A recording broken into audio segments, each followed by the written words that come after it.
What happens when a government thinks it has survived the hardest punch, only to realize the real target was never the first blow at all?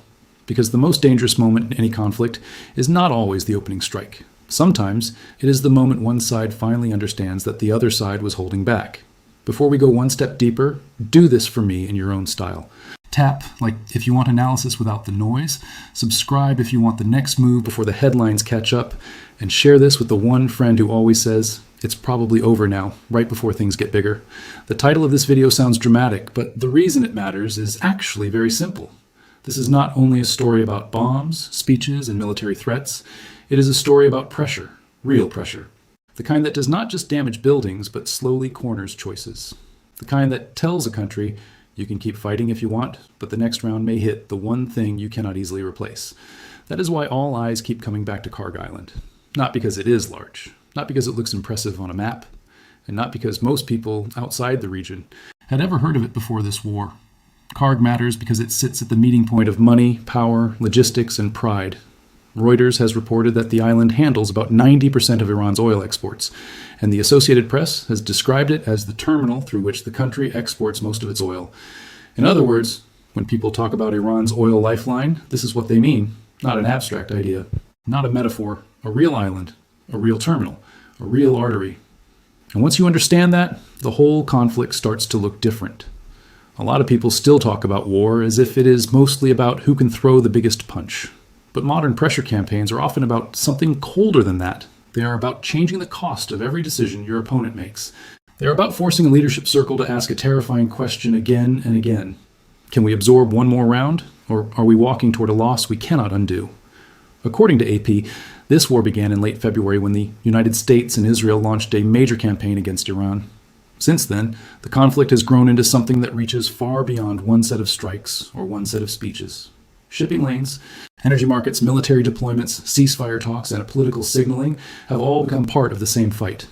That matters, because once a war starts spreading across military, economic, and psychological space at the same time, it becomes harder to measure by simple battlefield logic. One reason this story became so dangerous so quickly is the Strait of Hormuz. AP notes that before the war, a fifth of the world's traded oil passed through that waterway. That number tells you everything about the scale of the risk. This is not one of those conflicts the world can politely ignore while pretending it will stay local. When Hormuz is under pressure, energy traders feel it, governments feel it, shipping companies feel it, and ordinary people feel it when fuel prices move and inflation starts breathing down their necks. That broader setting is what gives Kharg Island its weight. Iran's coastline is mostly too shallow for tanker ships to dock, according to AP, which makes Kharg unusually valuable because it serves as the deep water export point that the rest of the system cannot easily replace. It has storage tanks, it has housing for thousands of workers.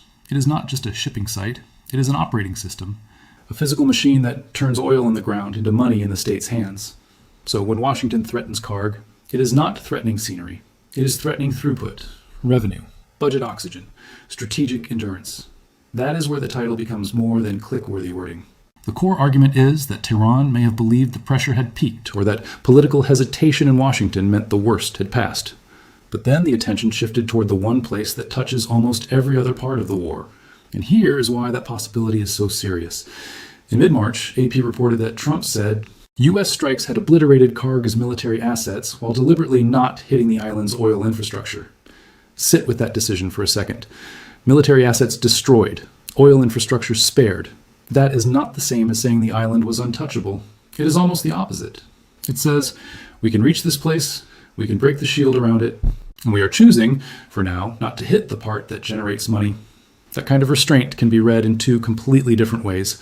One interpretation is that it is a limit, a sign of caution, a sign that the attacking side is worried about global prices, worried about escalation, worried about going too far. The other interpretation is much darker. It says restraint is not weakness at all. It is leverage. It is the creation of a visible next step. It is a way of telling the other side, notice what we chose not to do. Notice how easily that choice could change. That second reading is the one that turns this from a military story into a psychological one. Because if Iran's leadership saw the spared oil facilities as proof that Washington would not dare go further, then every later threat starts to look like a bluff. But if Washington saw that restraint as a pressure tool, then every later threat starts to look like the continuation of a plan. And that difference in interpretation can change everything. One of the oldest mistakes in conflict is confusing a pause with surrender. States do this all the time. They look at delayed action and think the other side lost the nerve. They see negotiation and assume exhaustion. They hear cautious language and think it means fear. Sometimes they are right, but when they are wrong, they walk straight into a more dangerous phase because they fail to understand what the pause was actually buying. That brings us to June. AP reported that Trump later said the United States would assume total control of Iran's oil and gas industries, including the Kharg terminal, in the not-too-distant future. He also said the U.S. would hit Iran very hard tonight, then later said he had called off new military strikes after suggesting progress in talks to extend a fragile ceasefire. Think about how confusing that sequence must have looked from outside. Threat of overwhelming force. Threat against energy infrastructure. Then a visible step back tied to diplomacy. To one audience, that sounds like inconsistency. To another audience, it sounds like a warning with a timer attached. And that is where the phrase in the title really matters.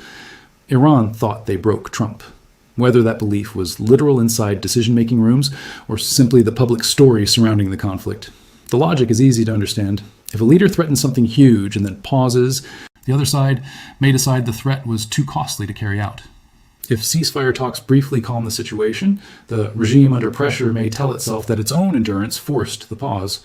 If energy facilities remain standing after military assets around them are shattered, that can look like proof that the enemy has a ceiling. But the problem with that interpretation is brutal. A ceiling and a chosen stopping point are not the same thing.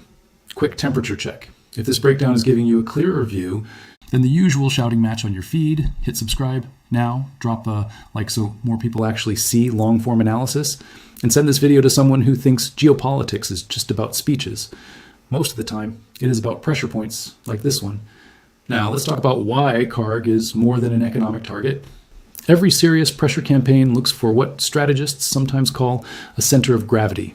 Not necessarily the biggest thing, not even the most famous thing. The thing that connects too many other things to itself. The thing that forces your opponent to divide attention, protect assets, reassure markets, calm domestic nerves, and rethink escalation all at once. Kharg fits that description almost perfectly. If you hit a missile site, you remove one military capability. If you hit a radar station, you reduce awareness. If you hit a port handling most of a country's oil exports, you threaten the money that pays for everything else. That is why Kharg cannot be understood as just another target on a long list. It is closer to a national cash valve. Reuters described it as the hub for about 90% of Iran's oil exports. AP said strikes on its oil infrastructure or a ground invasion would severely curb those exports. And because energy revenue is not just about profit, but about state function, damage there ripples outward. Salaries, imports, procurement, reconstruction, internal confidence, external leverage, all of it gets touched. Now layer on the symbolic effect. There are some targets that matter, not only because of what they do, but because of what they say. Kharg is one of them. If the United States can threaten, damage, isolate, or even physically control the island at any level, the message is bigger than the island. It says that the protective shell around one of Iran's most essential economic nodes is no longer reliable. That is humiliating in strategic terms. It tells allies, markets, enemies, and domestic audiences that what once looked secure now depends on the restraint of the other side. Independence is the last thing revolutionary states like to advertise. This is why the island sits at the center of both economic logic and political emotion. Money is part of the story. Prestige is another part. Regimes can survive pain longer than outsiders expect. But they hate visible dependency. They hate the idea that their survival rests on an enemy deciding not to squeeze harder.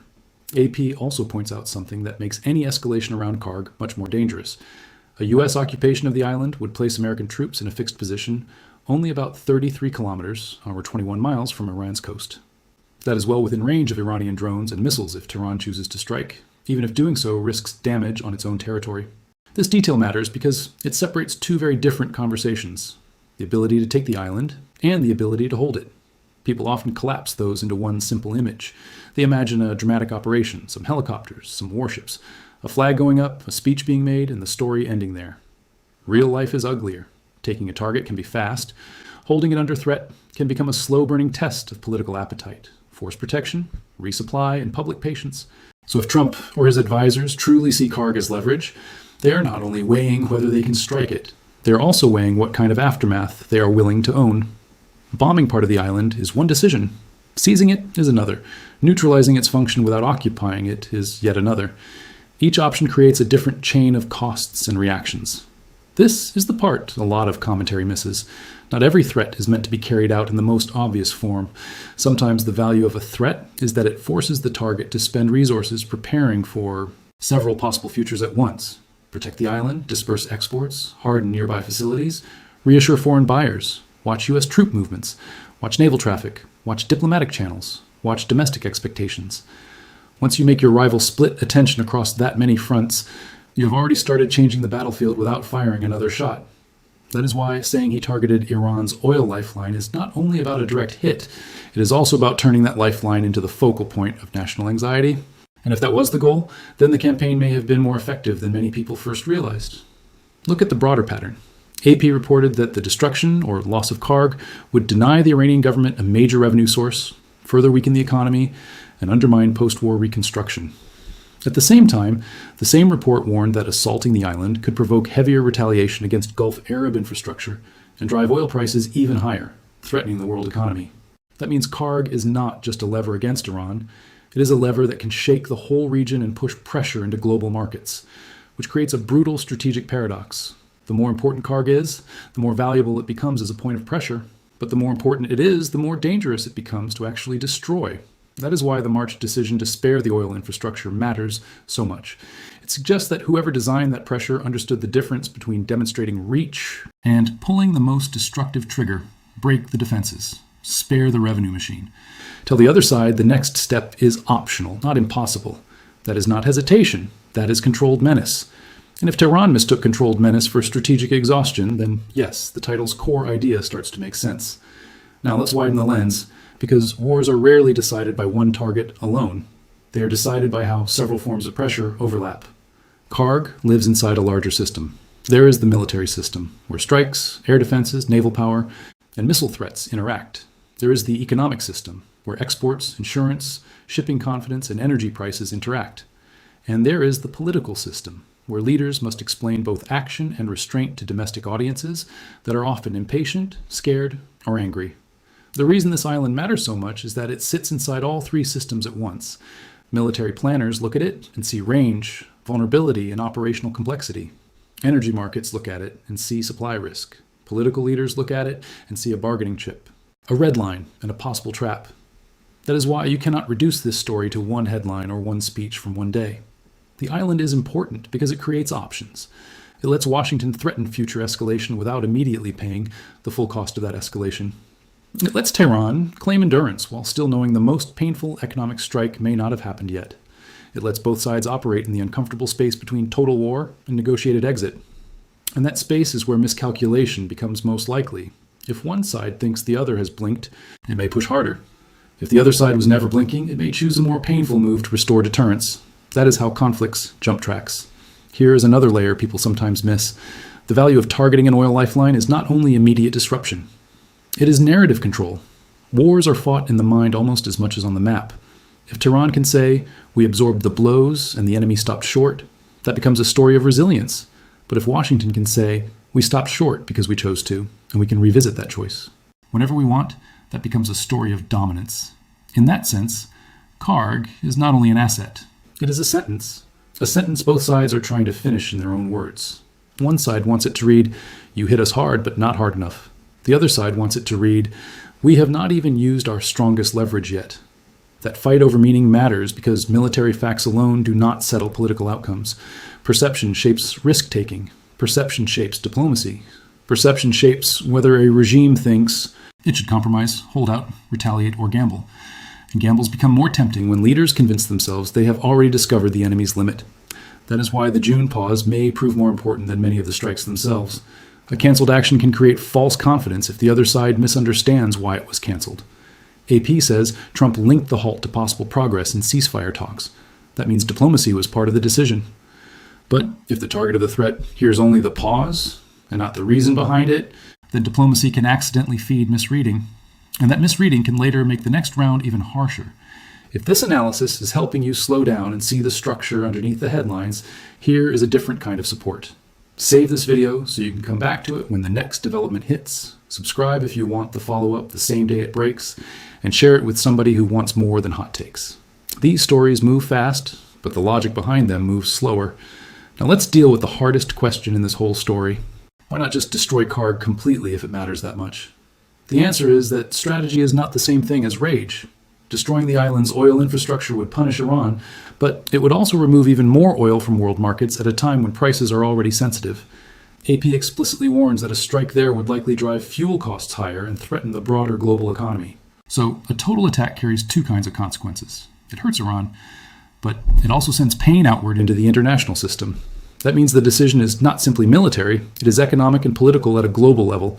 For Washington, that creates a difficult balancing act. You want leverage over Tehran, you want to reopen or protect shipping, you want deterrence, you may want regime pressure, but you do not necessarily want to be blamed for detonating a major energy shock that lands on allies, voters, and world markets.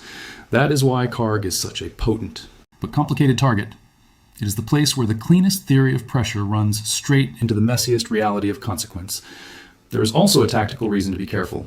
A ground occupation sounds decisive, but AP's reporting makes clear how exposed such a move would be. American troops on the island would be close enough to Iranian territory to face continuing missile and drone danger.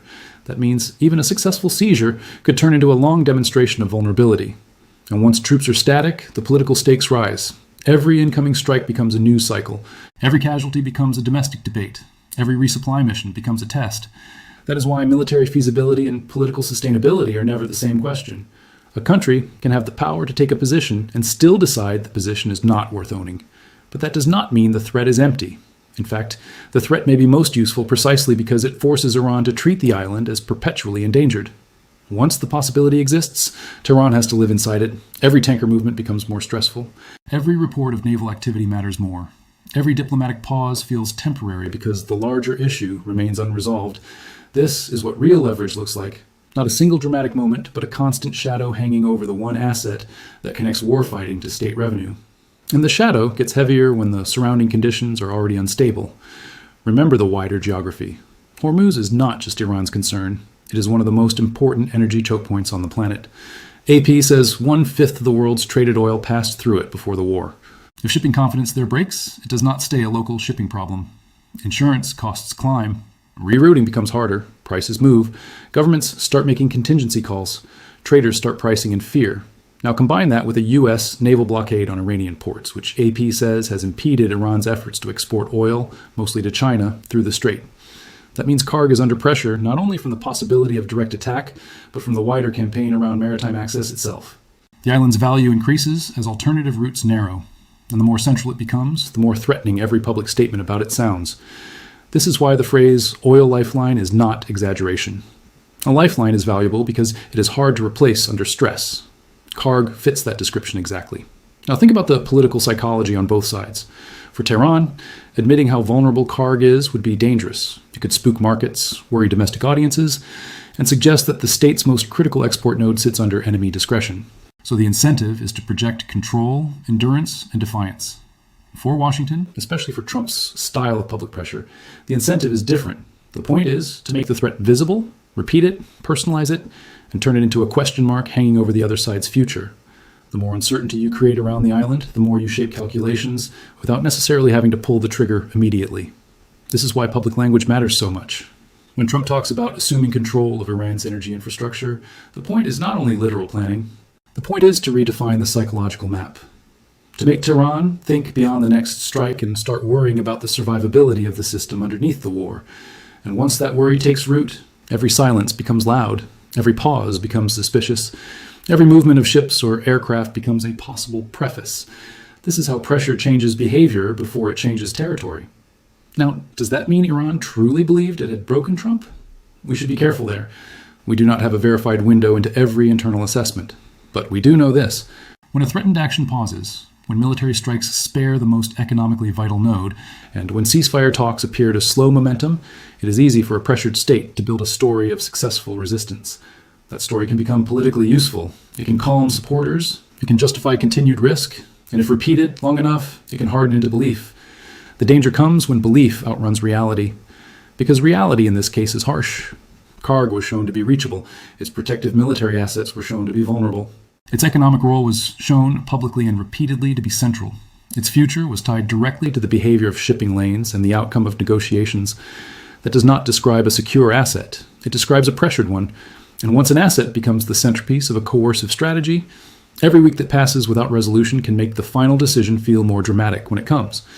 That is one reason the story keeps generating so much tension. It feels unfinished, not in the casual sense, but in the structural sense. The campaign around Kharg seems designed to leave a visible next move on the table. That unresolved next move is what keeps markets nervous, analysts alert, and governments guessing. Let's go deeper, because there's a moral and strategic question hiding underneath all of this. What actually breaks a state in modern conflict? Not always military losses by themselves. Sometimes what breaks a state is the slow realization that the system supporting its military choices is itself becoming fragile.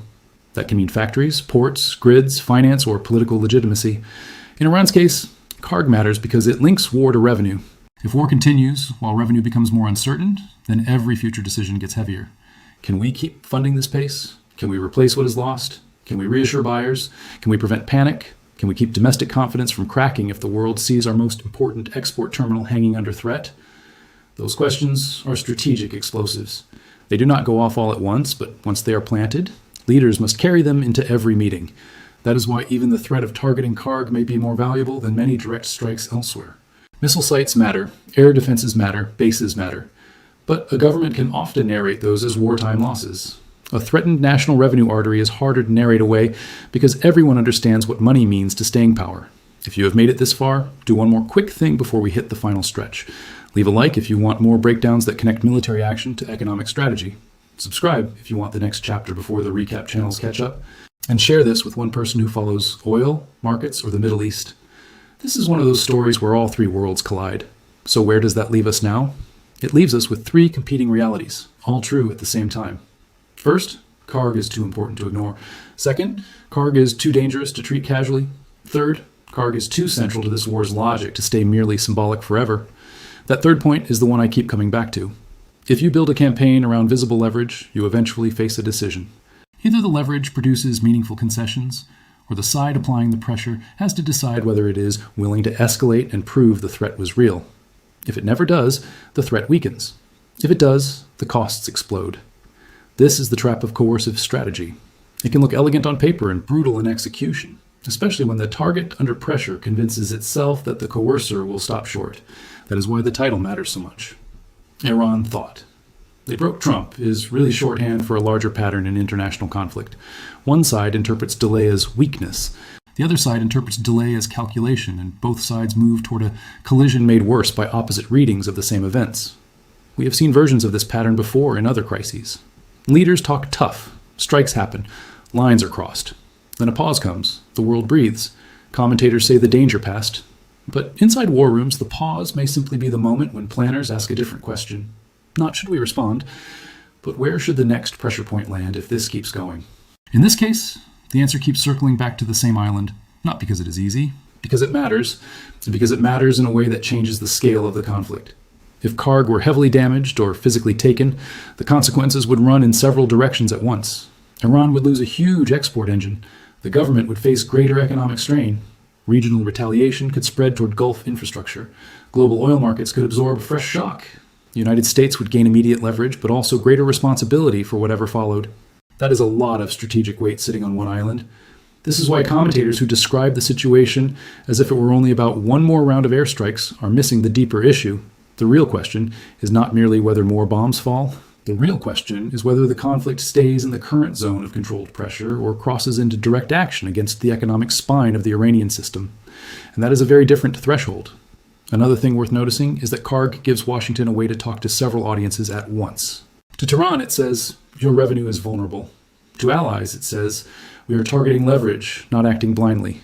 To markets, it says, yes, we know how dangerous this is, which is why restraint itself is part of the signal. To domestic supporters, it says, we are not just reacting, we are aiming at what really matters. Whether one agrees with that strategy or not, it is not random, it is coherent. And coherence matters because it means later actions can appear less like improvisation and more like steps inside a larger design. That may be the deepest reason the story is so tense right now. Once the pattern becomes visible, every new development feels less isolated. A speech is not just a speech. A naval move is not just a naval move. A delay is not necessarily de-escalation. Each piece is read through the possibility that the campaign has been building toward a choice on Kharg all along. Now, there is one more angle we have to talk about, because it affects how ordinary viewers interpret all of this. A lot of people want geopolitical stories to behave like movie plots. One side attacks, the other side answers. And eventually, there is a clean ending. But real conflicts, especially conflicts shaped by energy and choke points, often move through ambiguity. They drag people through weeks or months of partial action, not enough to settle the issue, more than enough to keep raising the stakes. That is where we are here. Kharg has become the place where ambiguity lives. The island is both spared and threatened, exposed and still functioning, central yet not fully struck at its economic heart. The target is visible, the consequences are obvious, and the final choice remains unresolved. That unresolved quality is why every analyst, investor, policymaker, and regional actor is watching so closely. Not because they know exactly what comes next, because they know the range of what could come next is so wide. Maybe the pressure works and produces a diplomatic opening. Maybe the campaign intensifies without crossing the final energy threshold. Maybe a new attack, a new shipping disruption, or a new failed negotiation pushes Washington to decide that sparing the oil infrastructure no longer serves its goals. And maybe the very belief that the threat will not be carried out becomes the reason it eventually is. That last possibility is the one that should keep everyone uneasy, because wars do not always escalate from anger alone. They escalate from misread signals, from overconfidence, from stories leaders tell themselves about the other side's limits, from the temptation to test one more line because the last line did not trigger the feared response. If Tehran concluded that the March restraint and June pause proved Washington would not go further, then the island's continued importance becomes a gamble, a huge one. If Washington concludes that restraint was interpreted as weakness, then restoring deterrence may require a move painful enough to rewrite that interpretation. That is how the logic tightens. That is how options shrink. That is how a small island turns into the center of a much larger drama. And that is also why this is not just a story about Trump, Iran, or even oil by itself. It is a story about how modern power works. Real power is not only the ability to strike, it is the ability to decide which essential system remains one decision away from disaster.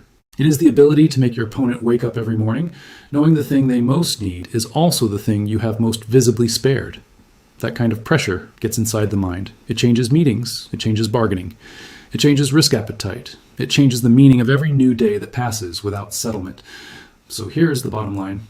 If Iran believed it had already seen the worst, Kharg is the evidence that the worst may never have been defined by the first wave of strikes. If Tehran believed hesitation in Washington meant the pressure ceiling had been reached, Kharg is the reminder that sometimes the ceiling people think they found was only the floor of a larger strategy. And if Trump's threats toward Iran's oil lifeline sounded too dramatic to matter, the island's economic role explains exactly why that language landed where it did. This is not random target selection. This is the search for leverage over the one place where military force, energy revenue, market fear, and political symbolism overlap. That is why the island matters. That is why the story is not over. And that is why the next decision around Kharg, whether it is another warning, another pause, a tighter blockade, a limited strike, or something even bigger, may tell us more about where this war is going than a dozen daily headlines ever could. Because in the end, conflicts like this are not decided only by who can survive a hit. They are decided by who correctly understands what the hit was really for. And if one side thought it had broken the man in the White House, only to discover he was instead pointing at the valve that keeps the entire system alive, then the most important phase of this confrontation may not have been the one we already saw. It may be the one that still has not happened. That is the part the world cannot afford to misunderstand. Not the noise, not the slogans, not even the daily strike count. The real issue is whether the threat hanging over Iran's oil lifeline remains a warning or becomes a decision. And if that decision comes, it will not feel like one more headline. It will feel like the moment the whole story finally reveals what it was building toward the entire time. That is why I would not call this the end of a chapter. I would call it the quiet space before the next irreversible choice. And those are usually the moments history remembers longest.